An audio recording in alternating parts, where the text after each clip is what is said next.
Good evening, everyone. I hope you guys had a wonderful weekend. So today we are going to continue our marketing management journey with a focus on the integrated marketing channels. So this chapter deals with distribution. And generally speaking, an individual firm's success depends not only on how well it performs, but also on how well its entire marketing channel competes with competitors' channels. So let's take a look at the objective of this chapter together. So first of all, we will explain why companies use marketing channels and discuss the functions these channels perform. And then we will discuss how channel members interact with each other. And next, we will explain the channel design decisions. And finally, we will discuss the importance of marketing logistics and supply chain management. So first of all, let's take a look at the introduction case of this chapter together. Caterpillar is really successful worldwide. It actually captures about 27% of the construction equipment market, more than double its major competitor, Komatsu, which is a Japanese company. So what makes Caterpillar so successful? The company crafts its focus on customers and its corporations of 200 outstanding independent dealers worldwide, who do a superior job of taking care of every customer need. So whenever the local clients have troubles with the products, the local dealers are always there to help.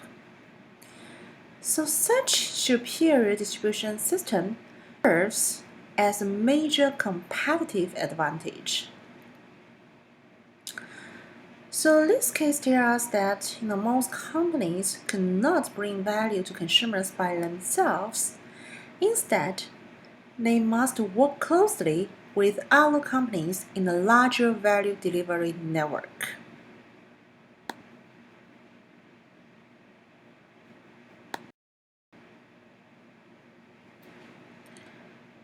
So a company's supply chain consists of both upstream and downstream partners.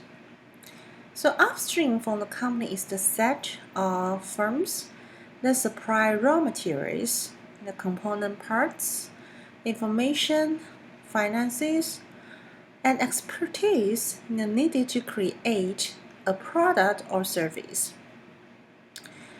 But marketers, however, have traditionally focused on the downstream side of the supply chain, which is on the marketing channels or distribution channels that look forward toward the customer. So downstream marketing channels such as wholesalers and retailers form a vital connection between the firm and its customers. And sometimes, the term supply chain may be too limited. It takes a make and sell view of the business. A better term would be demand chain, because it suggests a sense and response view of the market.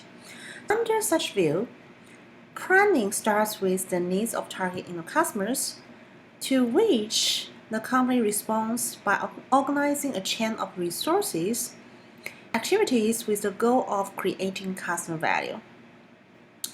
But sometimes even a demand chain view of a business may be too limited. Most large companies today are actually engaged in building and managing a continuously evolving value delivery networks. So here we define a value delivery network, as its makeup of the company, suppliers, distributors, and ultimately customers who partner with each other to improve the performance of the entire system. So let's take a look at one example together. In making and marketing just one of its many models, Ford Escape Hybrid actually manages a huge network of people within Ford, plus thousands of suppliers and dealers outside the company who work together to give final consumers the most fuel-efficient SUV on the market. So all of these partners involved in this system make up the value delivery network of Ford.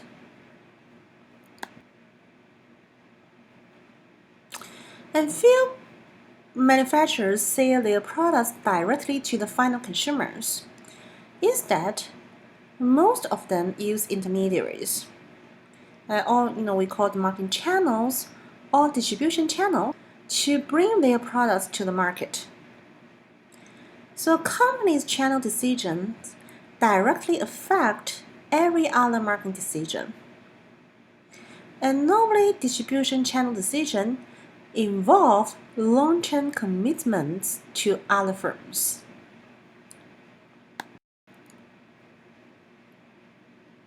So let's take a look at how channel members add value. From the economic system's point of view, the goal of marketing intermediaries is to transform the assortments of products made by the producers into the assortments wanted by consumers. So in the marketing channels, intermediaries actually buy large quantities of products from many different producers and break them down into the smaller quantities and broader assortments wanted by each consumer. So therefore, intermediaries play an important role in matching the supply and demand.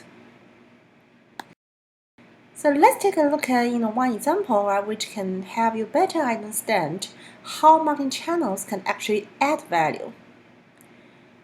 So Unilever makes millions of bars of level 2000 hand soap each day, but sometimes you only want to buy only a few bars at a shopping trip. So drug and discount retailers such as Walgreens, Walmart buy level 2000 by the truckload and stock it on their shelves. So in return, if you can buy a single bar of level 2000 along with other smaller quantities of other related products you need. So this example tells us the economic view of marketing channels. The intermediaries actually play a very important role in matching the supply and demand. And this figure also shows how using intermediaries can provide value. So figure A shows 3 manufacturers, each using direct marketing channels to reach out to the 3 customers. So as you can see, this system actually requires 9 different contracts. And figure B actually shows the 3 manufacturers working through one distributor that contracts the 3 customers. So this system actually requires only 6 different contacts. So in this way, as you can see, intermediaries in figure B actually reduce the amount of work that must be done by both producers and consumers. And the number of intermediary levels actually indicates the length of the channel. So figure A actually shows several customer distribution channels of different lengths. So level 0, which is also called a direct marketing channel, has no intermediary levels. So in other words, the company actually sells directly to final consumers.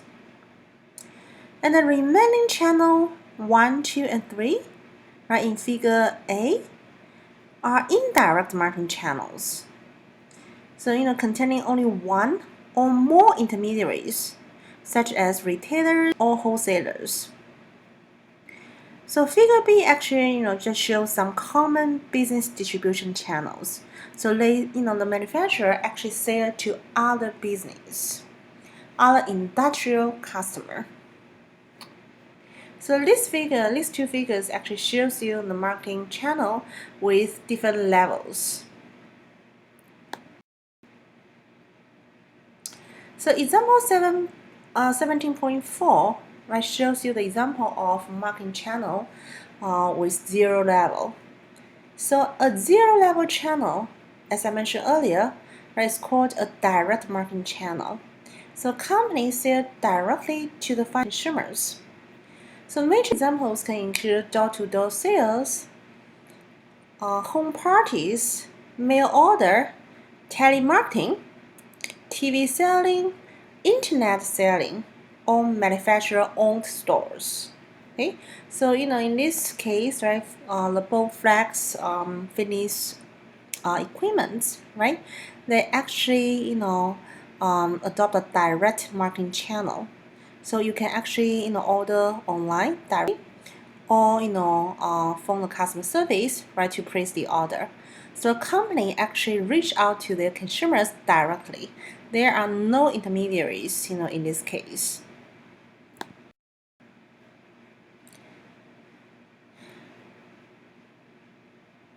And all of the institutions in the channel system are actually connected by several types of flows.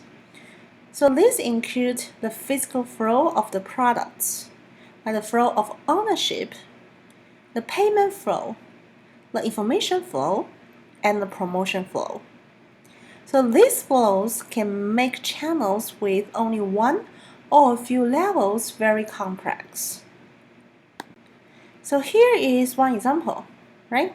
So 5 flows are actually illustrated in this figure for the marketing of forklift trucks. So as you can see, right, even very simple marketing channels can involve very complex flows.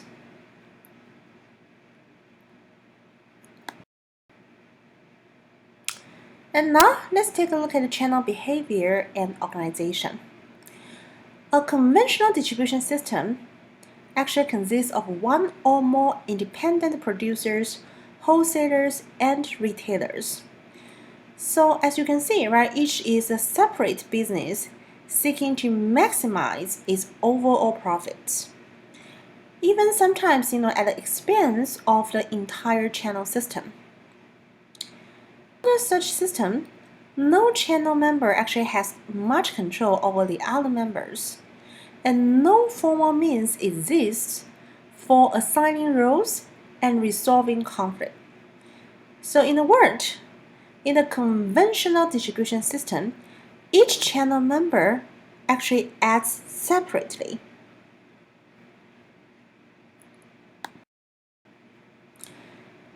And in contrast, a vertical marketing system, which is also called VMS, consists of producers, wholesalers, and retailers acting as a unified system. So in other words, one channel member owns the others, has contracts with them, or wields so much power that they must all cooperate. So the vertical marketing system can be actually dominated by the producer, the wholesaler, or the retailer. So in general, there are 3 types of VMS: the corporate marketing system, contractual marketing system, and administered marketing system. So let's take a look at the corporate vertical marketing system first. It integrates the successive stages of production and distribution under single ownership. So in other words, the coordination and conflict management are attained through regular organizational channels. So for example, Zara actually has control over almost every aspect of the supply chain, right from design and production to its own worldwide distribution channel. So actually, Zara manage all of their distribution channels. So this is called a corporate vertical marketing system. And the contractual VMS actually consists of independent firms at different levels of production and distribution who join together through contracts to attain more economics or sales impact. So in other words, coordination and conflict management are attained through contractual agreements among the channel members. So the franchise organization is actually the most common type of contractual relationship.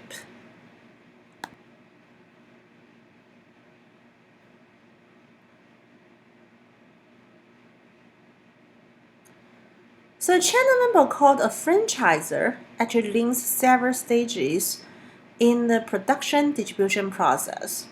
So in general, there are three types of franchises. So they actually join together through contracts with the manufacturers. So manufacturer sponsor retailer franchise, manufacturer sponsor wholesaler franchise, and service firm sponsor retailer franchise. So let's take a look at one example of each franchise organization. So the first one is a manufacturer-sponsored retailer franchise system. So for example, Ford and its network of independent franchise dealers. And the second type is the manufacturer-sponsored wholesaler franchise system. So for example, Coca-Cola actually licenses wholesalers in various markets who buy its syrup concentrate and then bottle and sell the finished products to the retailers in the local markets. So this is called manufacturer-sponsored wholesaler franchise system. And the third type is service firm-sponsored retailer franchise system. Examples are actually found in the auto rental business, such as Avis, the fast food service business, such as Wendy's or Burger King, and hotel business, such as Holiday Inn. The company actually licenses services to the local channels. And in the administered VMS, leadership is assumed not through the common ownership or contractual ties, but through the size and power of one or a few dominant channel members. So manufacturers of a top brand can actually attain strong trade cooperation and support from the retailers. So for example, P&G or GE can command unusual cooperation from retailers regarding their displays, shelf space, and promotions. And in turn, Walmart, Home Depot, or Costco have strong influence on many other manufacturers. So, under the administered vertical marketing system, leadership actually comes from the size and power of each party. And another channel development is the horizontal marketing system, in which two or more companies at one level join together to follow a new marketing opportunity. By working together, companies can actually combine their financial production or marketing resources to accomplish more than any one company could alone. For example, the companies can join forces with competitors or non-competitors. They can work with each other on a temporary or permanent basis. Or sometimes they may also create a separate company. So for example, you can actually observe the coffee franchisors such as Starbucks or Dunkin' Donuts in the gas station. And the coffee shops and gas stations join together to form a horizontal marketing system. And another example of horizontal marketing channel is Subway. It actually places the express version of its restaurants in Walmart stores. So on one hand, Subway can benefit from Walmart's heavy traffic, and at the same time, Walmart actually keeps hungry shoppers from going other places to eat. Right? They can actually continue their shopping up to their lunch.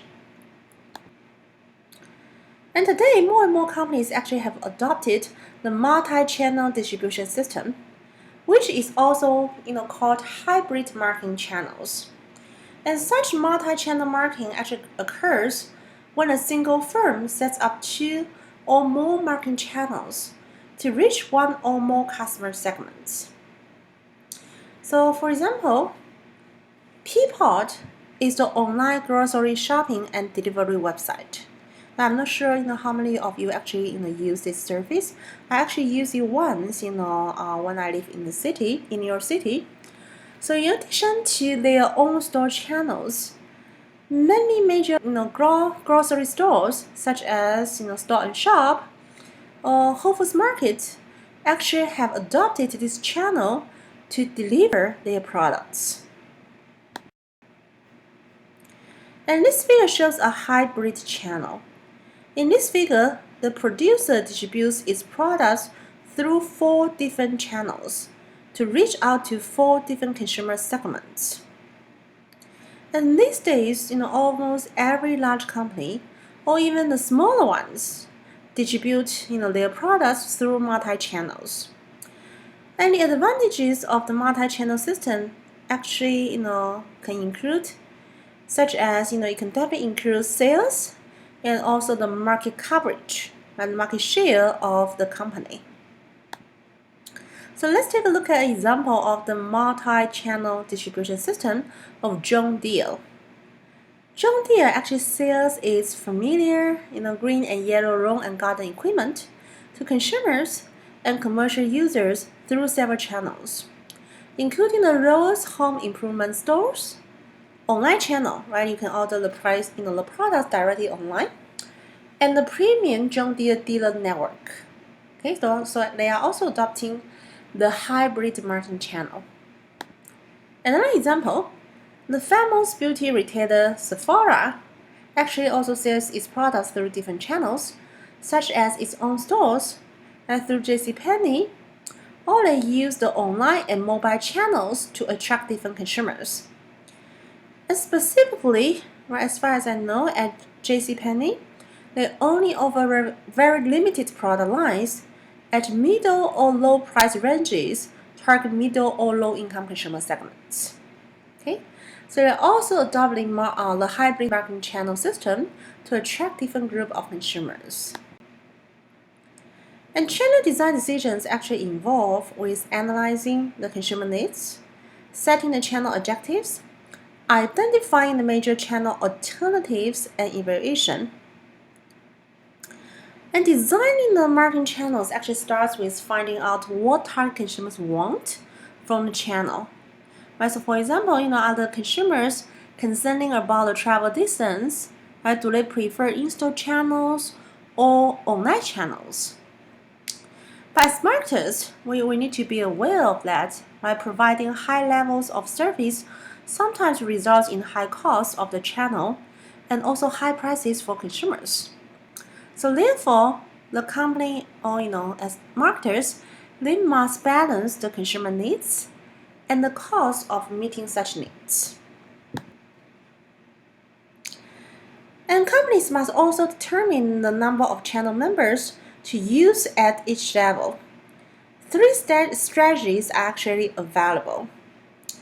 So generally speaking, the producers of convenience products, such as candies, toothpaste, typically seek the extensive distribution, a strategy in which they can stock their products in as many outlets as possible.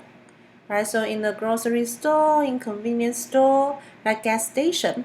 So you actually adopt the intensive distribution system for these convenience products. And by contrast, some producers purposely limit the number of intermediaries handling their products, right, which is known as exclusive distribution. And exclusive distribution is found in the distribution of large automobiles, prestige clothing, right? All those like designer brands, they will all adopt the exclusive distribution. As you can see, those designer brands, only available in some really high-end department store, right? So this is an example of exclusive distribution. And selective distribution actually lies between the intensive and exclusive distribution. So selective distribution is actually found in the distribution of, such as television, home appliances. It gives the producers good market coverage with more control and less cost compared to the intensive distribution.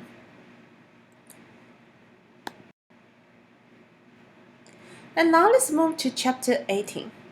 So this chapter is a continuation of the prior chapter on marketing channels. It actually provides more detail on retailing and wholesaling, the two very important concepts in the value delivery network. However, this chapter is actually quite simple compared to the other chapters. It is more about concepts and less about strategic applications. So let's take a look at the topic outlined together. First of all, we are going to explain what are retailing and retailers. Then we will discuss the major retailer marketing decisions. And finally, we are going to discuss what are wholesaling and wholesalers. So retailing actually includes all the activities involved in the selling of the products and services directly to the final consumers for their personal or non-business use. And most retailing is actually done by retailers, like business whose sales actually come primarily from retailing.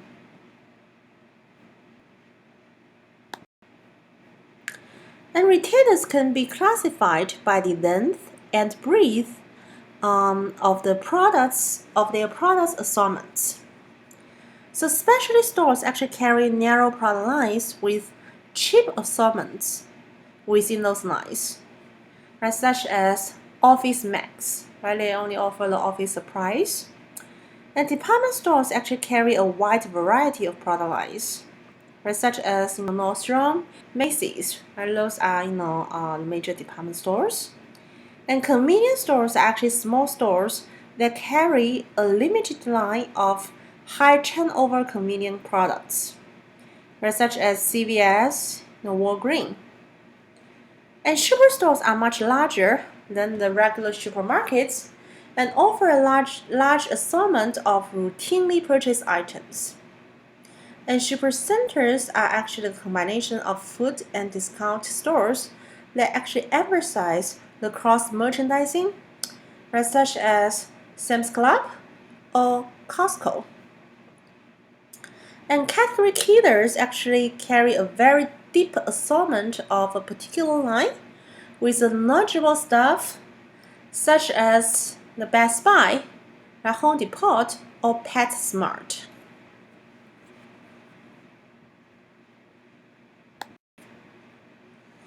And retailers are always searching, for new marketing strategies to attract and hold consumers. So this figure actually shows the major marketing decisions faced by retailers. So retailers must first define their target audience and then decide how they will position themselves in these markets. And finally, right, they can make consistent decisions about product assortment, pricing, advertising, store decor, or any of other decisions that must support their position. So this figure actually summarizes the major marketing decisions for retailer. And retailers, want to also create a unique store experience or atmosphere to differentiate themselves. So as you can see in this example, at the REI store, the retailer actually creates a unique store atmosphere. So for example, consumers, they can get hands-on experience with products, right, via the store's mountain bike test trial, a huge rock climbing wall, as shown in the picture, or an in-store simulated rain shower, right? So consumers can try and test their products in-store. And wholesaling actually includes all activities involved in selling the products and services to those buying for resale or business use. So wholesalers buy mostly from producers and sell mostly to retailers, industry consumers, and other wholesalers. So they normally don't sell to final consumers directly. So as you can see, these are some functions performed by the wholesalers, right? Such as selling and promoting, bulk breaking, warehousing, transportation, the risk bearing. They also offer the market information, right, to the other wholesalers and retailers.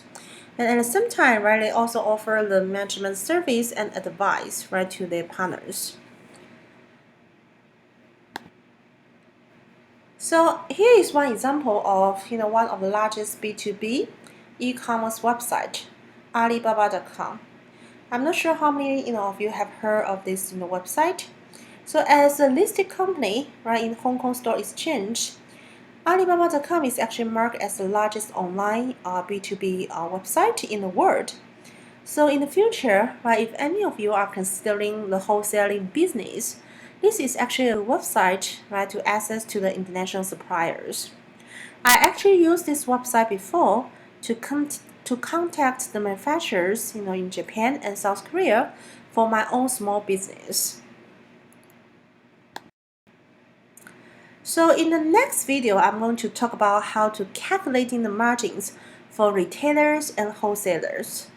So in the case of the Nature View Fund, you probably need to use those formulas to estimate the margins for different retailers and wholesalers.